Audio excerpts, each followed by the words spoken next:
సంస్థకు సంబంధించిన హఫీజ్ సయ్యద్ కొడుకు పాకిస్తాన్ మీడియా ముందుకు వచ్చాడు. తన పేరు తల్హా సయ్యద్.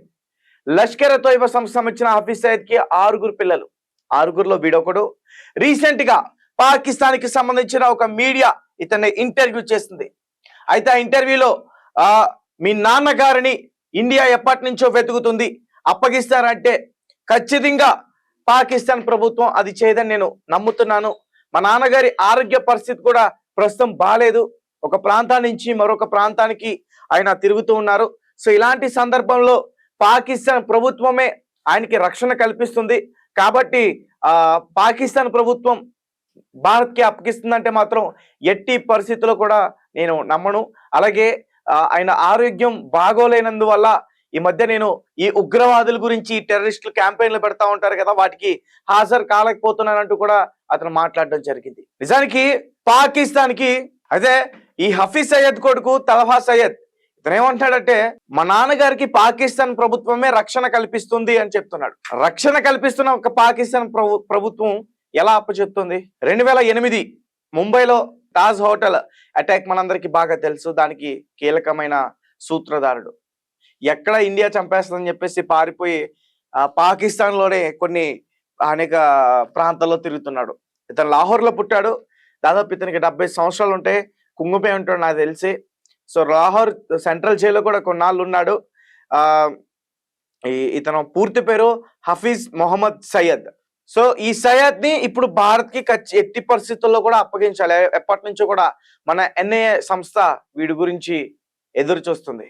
మరి ఒక పక్క మాకు ఉగ్రవాదులతో సంబంధం లేదు అంటూ చెప్తున్న ఈ పాకిస్తాన్ ప్రభుత్వం కావచ్చు, నాయకులు కావచ్చు, మరి ఒక పక్క మీడియా ముందుకే ఉగ్రవాదుల కొడుకులు వచ్చి మాట్లాడుతున్నారు, ఆరోగ్యం గురించి మాట్లాడుతున్నారు. వాళ్ళని పట్టుకుని మనం ఈజీగా వాళ్ళని దొరకబట్టవచ్చు, కానీ ఆ పని పాకిస్తాన్ చేయదు. సో మరొకసారి పాకిస్తాన్ యొక్క కుక్క బుద్ధి మళ్ళీ బయటపడింది అనుకోవచ్చు, వంకర బుద్ధి అనొచ్చు. ఎందుకంటే సింధు నది జలాల్ని ఆపేసిన తర్వాత మన ఊపిరి ఆపేస్తాం అంటూ కూడా వాళ్ళు చాలా మంది మాట్లాడారు. మరీ ముఖ్యంగా అయోధ్యలో ఉన్న రామ మందిరాన్ని కూల్చి ఆ ప్రాంతంలో మళ్ళీ బాబ్రీ మసీద్ని నిర్మిస్తాం, మొట్టమొదటి ఇటుక ఆసిఫ్ మునీర్తో కూడా పెట్టిస్తాం అంటూ కూడా మాట్లాడారు.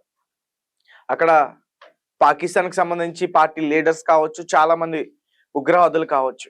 అంటే ఒక పక్క ఈ జైష్ మొహమ్మద్ సంస్థ కావచ్చు, ఈ లష్కర్ తోయిబా సంస్థ కావచ్చు, ఈ 2 సంస్థలు కూడా భారత్ పైన చాలా అటాక్స్ చేశాయి.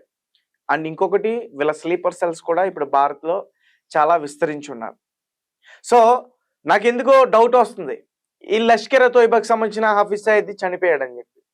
సో మీడియా ముందుకి వీళ్ళ కొడుకు వస్తుంటేనే డౌట్ వస్తుంది. ప్రజల్లోకి నేను వస్తాను, మాటిస్తున్నాను, ఆరోగ్య పరిస్థితి బాగాలేని వాళ్ళు రాలేకపోతున్నట్టు కూడా మాట్లాడుతుంటే ఎక్కడో ఈ లష్కర్ తోయిబా సంస్థ హఫీజ్ చనిపోయాడేమో అనిపిస్తుంది.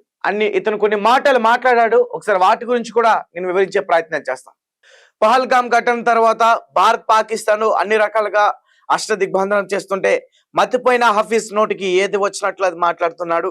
పాకిస్తాన్ కు సింధీ జలాలను నిలిపేయడంతో నరేంద్ర మోడీ మాకు నీటిని నిలిపివేస్తే నీ శ్వాస ఆపేస్తాం, భారత్ లో రక్తం పారిస్తాం అంటూ కూడా హెచ్చరికలు చేశాడు.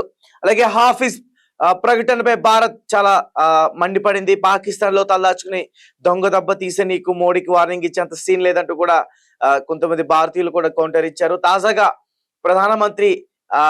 ప్రధానమంత్రి కూడా మాస్ వార్నింగ్ ఇచ్చారు, ఇకపై భారత్ వైపు చూడాలంటే నీకు కారిపోవాల్సిందంటూ కూడా కౌంటర్ ఇచ్చారు.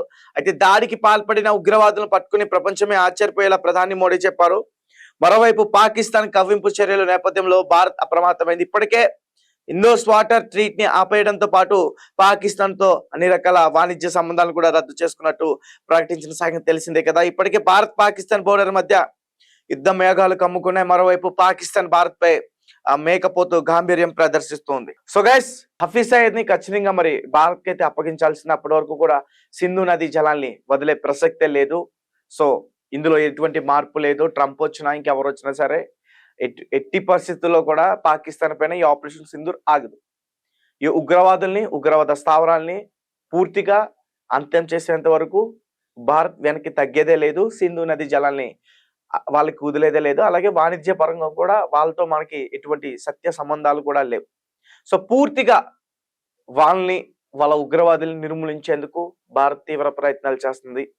సో మరి ఈ లష్కర్ ఎ తోయిబాకి సంబంధించిన ఈ హఫీజ్ సయ్యద్ ఒకరోజు కరాచీ, ఒకరోజు లాహోర్, ఒకరోజు పాకిస్తాన్ లో ఇస్లామాబాద్, ఇలా ప్రాంతాల చుట్టూ కూడా తిరుగుతా ఉన్నాడు. సో ఈ డేటా అంతా ఎక్కడి నుంచి వచ్చిందంటే ఈ బిష్టాక్ గ్యాంగ్ బయటకు తీసుకొచ్చింది.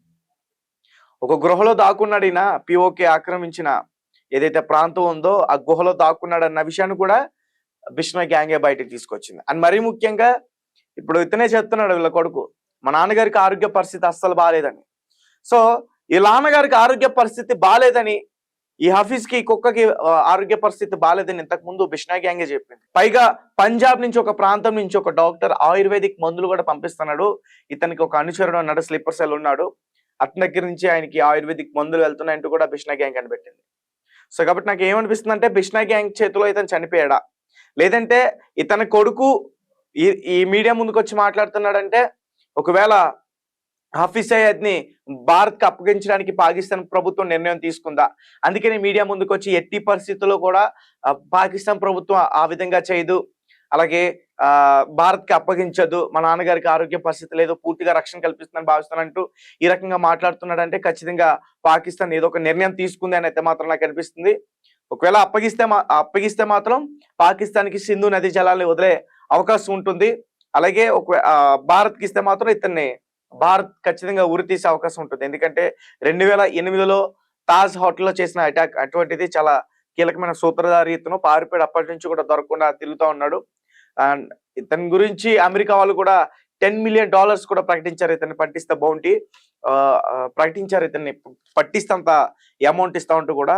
సో మరి హఫీజ్ సయ్యద్ త్వరలోనే భారత్ కి అప్పగించబో